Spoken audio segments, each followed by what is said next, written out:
Meanwhile, Vasily Lukitch had not at first understood who this lady was, and had learned from their conversation that it was no other person than the mother who had left her husband, and whom he had not seen, as he had entered the house after her departure. He was in doubt whether to go in or not, or whether to communicate with Alexey Alexandrovitch, reflecting finally that his duty was to get Seryozha up at the hour fixed, and that it was therefore not his business to consider who was there, the mother or anyone else, but simply to do his duty. He finished dressing, went to the door, and opened it. But the embraces of the mother and child, the sound of their voices, and what they were saying, made him change his mind. He shook his head, and with a sigh he closed the door.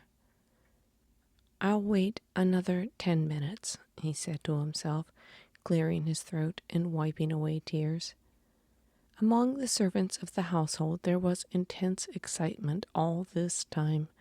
All had heard that their mistress had come, and that Kapitonich had let her in, and that she was even now in the nursery, and that their master always went in person to the nursery at 9 o'clock, and everyone fully comprehended that it was impossible for the husband and wife to meet, and that they must prevent it. Corney, the valet, going down to the hall porter's room, asked who had let her in, and how it was he had done so, and ascertaining that Kapitonich had admitted her and shown her up, he gave the old man a talking to. The hall porter was doggedly silent, but when Corney told him he ought to be sent away, Kapitonich darted up to him, and waving his hands in Corney's face, began, "Oh yes, to be sure, you'd not have let her in, after 10 years' service, and never a word but of kindness, and there you'd up and say, 'Be off, go along, get away with you.' Oh yes, you're a shrewd one at politics, I dare say. You don't need to be taught how to swindle the master and how to filch fur coats." "Soldier," said Corney contemptuously, and he turned to the nurse who was coming in. "Here, what do you think, Marya Efimovna? He let her in without a word to anyone."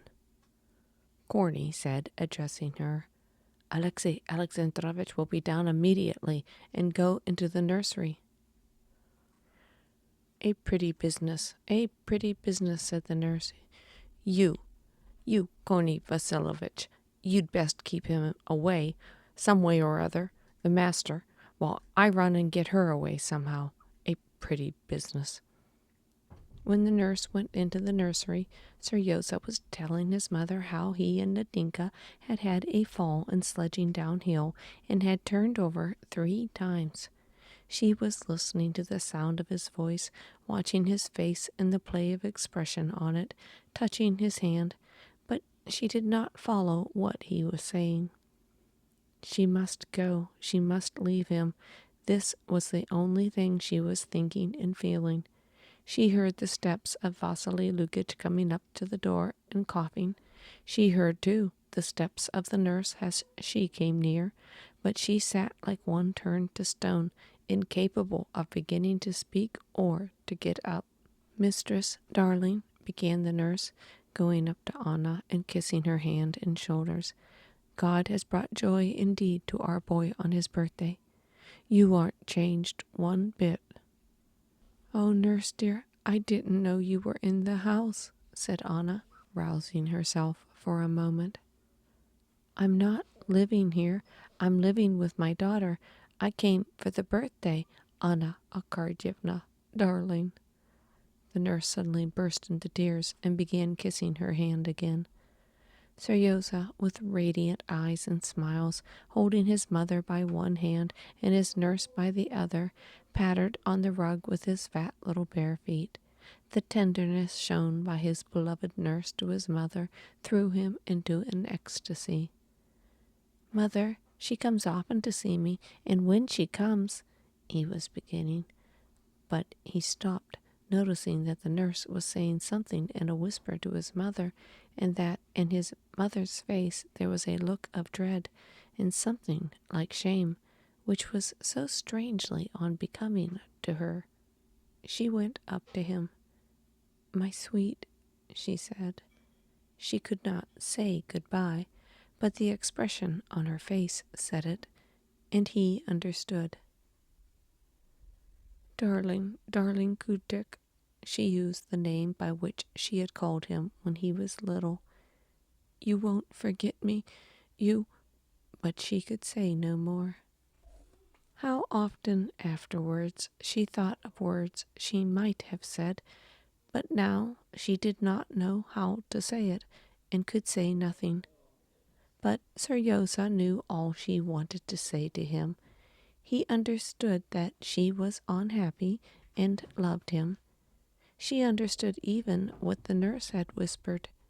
He had caught the words, "always at 9 o'clock," and he knew that this was said of his father, and that his father and mother could not meet.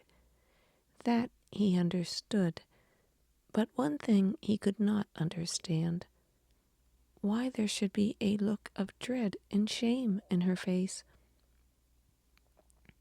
She was not in fault, but she was afraid of him and ashamed of something. He would have liked to put a question to her that would have set at rest this doubt, but he did not dare. He saw that she was miserable, and he felt for her. Silently he pressed close to her and whispered, "Don't go yet. He won't come just yet." The mother held him away from her to see what he was thinking, what to say to him, and in his frightened face she read not only that he was speaking of his father, but, as it were, asking her what he ought to think about his father. "Seryozha, my darling," she said, "love him. He's better and kinder than I am, and I have done him wrong. When you grow up, you will judge." "There's no one better than you," he cried in despair through his tears, and clutching her by the shoulders, he began squeezing her with all his force to him, his arms trembling with the strain. "My sweet, my little one," said Anna, and she cried as weakly and childishly as he. At that moment the door opened. Vasily Lukitch came in. At the other door there was a sound of steps, and the nurse in a scared whisper said, "He's coming," and gave Anna her hat. Seryozha sank onto the bed and sobbed, hiding his face in his hands. Anna removed his hands, once more kissed his wet face, and with rapid steps went to the door.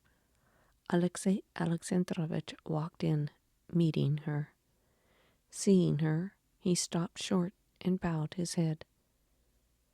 Although she had just said he was better and kinder than she, in the rapid glance she flung at him, taking in his whole figure and all its details, feelings of repulsion and hatred for him and jealousy over her son took possession of her. With a swift gesture she put down her veil, and quickening her pace almost ran out of the room. She had not time to undo, and so carried back with her the parcel of toys she had chosen the day before in a toy shop with such love and sorrow.